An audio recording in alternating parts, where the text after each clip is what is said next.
But as we're going down, You're talking of that. the topography. Yeah, the topography, okay. Over In front of down us. Here, if in the upper part of Asin Road, the valley is very steep and very narrow. It's starting to become gentler and it's widening, it's opening up. As you head towards the ocean. Yeah, and you can't see the river, but it is zigzagging its way as it cuts its way through Down the below. valley, down below. That's the river. Yeah. Okay. So it's partly due to a reflection of the change in lithology, because Okay. the river cut through the limestone very Okay. steeply Yes. here, but the rate of erosion here is different from the rate of erosion in the limestone rocks. Oh. It's different. So, Because of the rock formation. because you have different kinds of rocks here. Yeah. So here, the mountains are starting to flatten out. The valley is actually starting to flatten out, Okay. unlike up there. So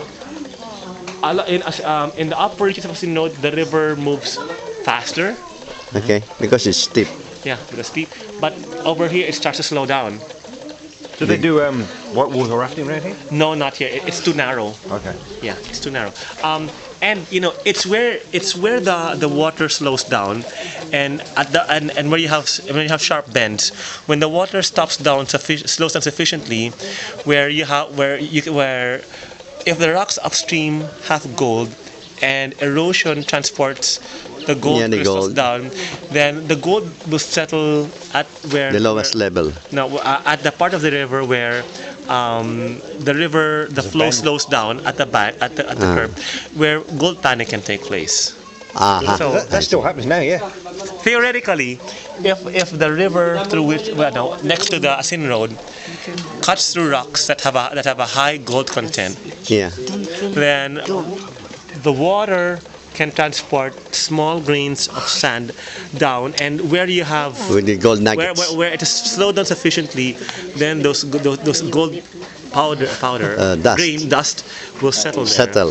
And then people can take their chances panning for gold there. So it's But your, actually, the gold is not from that's the. not It's from only the upper a secondary source of gold. It's not the primary source of gold. It's your secondary source of gold, because Okay. it tells you that further upstream is where you would find the primary source. portion. Yeah. So That's in indicative. rivers, it's a guide to you. It tells you that the primary source of gold is somewhere upstream. But of course, if that part is already owned or being operated on, you can't go there. So the people take their chances that this is the gold that the mine that the mine had overlooked, Yeah. which has escaped. So they take the chances with it. Yeah. That's what happens. I noticed the soil formation is Over there? different color. It's white. Well, yellowish It's is different. yellowish, no? Yeah. And here, That's limestone. I can't tell if it's limestone because as I mentioned earlier, maybe I wasn't able it's to dark speak brown clearly, here. Yeah, over there. But the Klondike Formation, it might have individual limestone bodies, but they don't dominate the Klondike Formation.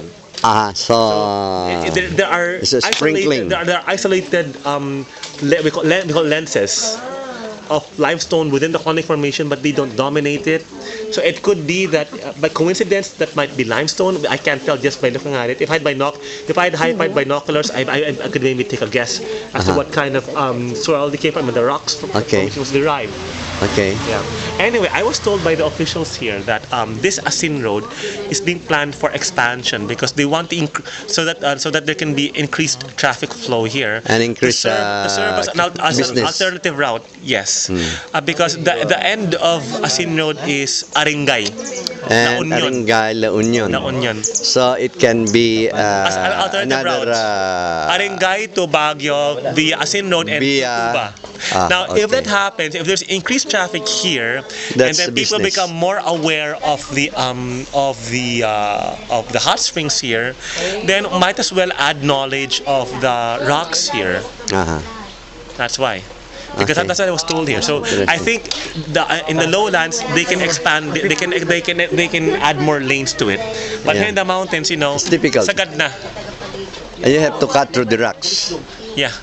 And there are already structures there, residences. Well, anyway, if they really want to go Yeah. through with it, they can always do So that. this area, this is an abandoned quarry because you'll see an outcrop there. Ay, abandoned. This is an abandoned quarry. Kita mo yung So this is the solid rock. Ayun, no? Ayun, sir. Abandoned na to. Yung sinasabi, what I told the Australian about, hindi mo narinig, no? Kwento ko din sa kanya. My experience in Davao was something similar to this. Why are they claiming this is a place where you never grow old? Neverland, yung Peter Pan. Oh. Diba yung kanyang Peter Pan? So it's not really. Ako naman, it's just, my joke is, you never grow old because you die young. yeah, that's good. Diba? Yeah. So this is an abandoned quarry. So This place. So the So hillside that's used to the be yellow plants, no? Mahachay. Yung mga bato na yan, conglomerate, yung bato conglomerate, na, no? It's hollow already here. That's it. Okay. Conglomerate na ito, abandonada ang quarry na to. Yung chloro, ano? Coprolite. Coprolite. So abandoned quarry ito. So meron mga A small quarry, ah. At saka ano na, and because the hillside is exposed, accelerated yung weathering and erosion niya. Accelerated na. Napabilis na. Kasi it's already exposed to air and water. It's to rain open. and air. So, napabilis yung paglambot niya. Unlike yan, yung greens na yan yung ano ng back. Kinayad ng sa backhoe yan, backhoe yan. hindi yan natural bedding or anything. Tapos yung mga bato dyan, ewan siguro galing, baka tinangay or whatever, pero cloned pa rin yan. Yung iba dyan, volcanic, so yung iba dyan conglomerates din. So yun yung typical na bato for the clonic formation. Diba? Pero dito nga, dito, steep siya, malambot. So, unti-unti nakakrumble. Makakrumble din over time. Kasi malambot na tapos steep pa eh. So yung sinasabi Lime, ko sa that's kanya, lime, no? Sinasabi sa kanya, 2004, we went to Conglomerate. Yeah. 2004, merong joint Japan RP team na nag-Davao, kasama ako doon. We went to pinuntahan naman yung mga abandoned, yung mga quarries sa outskirts ng Davao City. And in one of those quarries, we saw fossil crabs. I discovered fossil crabs in Davao City. Hindi ako yung na-describe kasi I'm not the one who studied them kasi hindi ko yung expert. Pero ako yung unang nakakita ng mata ko doon. Ikaw ang nag-excavate. Ako yung unang nagpulo. Sabi ko, isang crab. Ay, crab. Okay, bonus yan. Kasi hindi crabs ang focus namin, ang goal namin.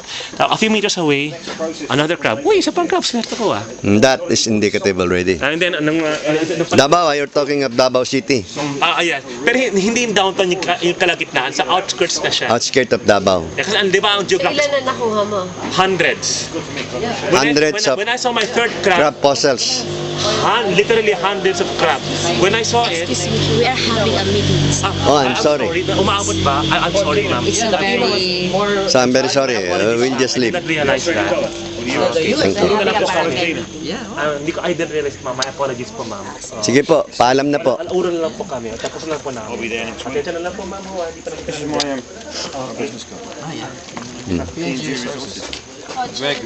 Okay, tana. Oo.